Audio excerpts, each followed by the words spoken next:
5:30. Topping the news at 5:30, the crew that spent 33 days on the water celebrating the bicentennial of the Erie Canal is now back from that big trip. We have the executive director of the Buffalo Maritime Center. This is Brian Treesjack, and the education director, Chelsea Moore, with us here. Thank you guys for being here. Welcome back. Thank First you. of all, Thank you. All right, so for folks who may, I don't know, if I feel like we covered the heck out of this, so I don't know if there are people who are unfamiliar. Give us the beats on the trip that you just returned from. So over the course of 5 years, the Buffalo Maritime Center, with over 200 volunteers, built a 73-foot-long replica of the first boat to open the Erie Canal, and that was the Erie Canal boat Seneca Chief.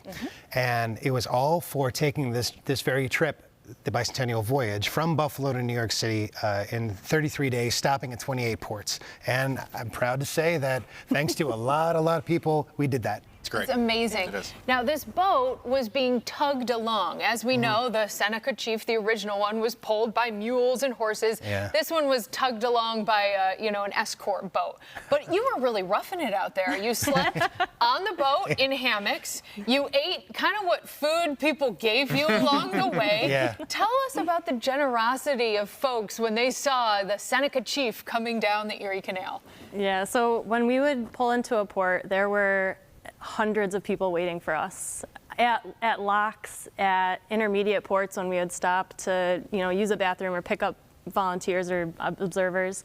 Just thousands of people along this journey meeting us on the shore, so excited to see us and thanking us for being there, and bringing us apples or bringing us donuts, and coming back to see us in the evening. And sharing their stories with us, all the stories about how the Erie Canal has impacted their lives, and talking about the story that we were sharing about the expanding that narrative and appreciating that, saying that this is more complex than we thought it was, and it's a really great thing to talk with them about that. People may have been seeing our extensive coverage for the past couple of years, and really especially over the past year, thinking, what is the big deal here? But you just explained the big deal. This is much bigger than just sort of Buffalo, the mouth of the Erie Canal. This is all the stops along the way. What do you think it says to have that kind of a reception, not just in Buffalo, not just in New York City, but all along the way? Yeah. I think, so I heard from Derek Pratt, is an educator at the Erie Canal Museum in Syracuse. And in every port, we would show up and we would give a welcome speech or welcome ceremony. And it would be about a half an hour, and we invited the port partners to bring people up who wanted to speak. And then we took turns speaking. So we heard from so many people how this voyage and how the Erie Canal has impacted them, and just the importance of it. And Derek Pratt said, every single person in New York State has been impacted by the Erie Canal. Yeah. It's either it's because you're living here because of it, right. or you're living near it still today and it's still important to you. And so just New York State in general is like, here because of the canal. I grew up in Buffalo. The reason Buffalo really is the city it is because of the Erie Canal. We were the 5th largest city at one point because of the Erie Canal. Right. Yeah, well, and it's it occurred to us, like me specifically, on the last day after taking this trip, that why people should care about this is it's a story about the human spirit overcoming obstacles. And if you talk about how they built the canal, if you talk about how the Haudenosaunee are still here, resilient and thriving, overcoming the obstacle of actually building the canal.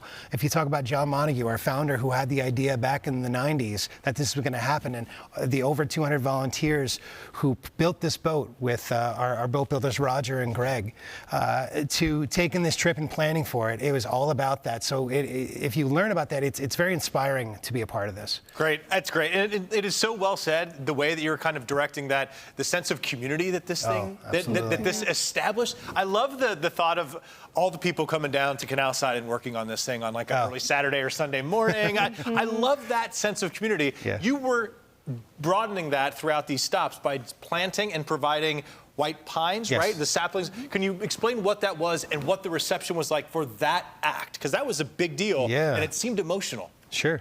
Well, the Gathering of the Waters was something that we started doing because DeWitt Clinton had the Wedding of the Waters, where he took the water from Lake Erie, went down to New York and poured that in. What we were doing as a ritual or ceremony for our time, where we added water from where we were stopping, and it was all to plant a white pine which was a tribute to the Haudenosaunee and to sustainability and for the future. So we planted these trees, and people were really moved by that, as they should, and it really grew to when we planted it in New York. We actually planted the tree.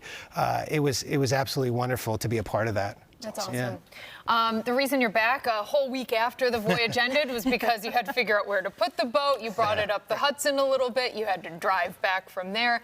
I do want to talk about the future of the boat, which we're not really quite sure but where is the boat now, Seneca Chief, and where could we see it in the future potentially? Yeah.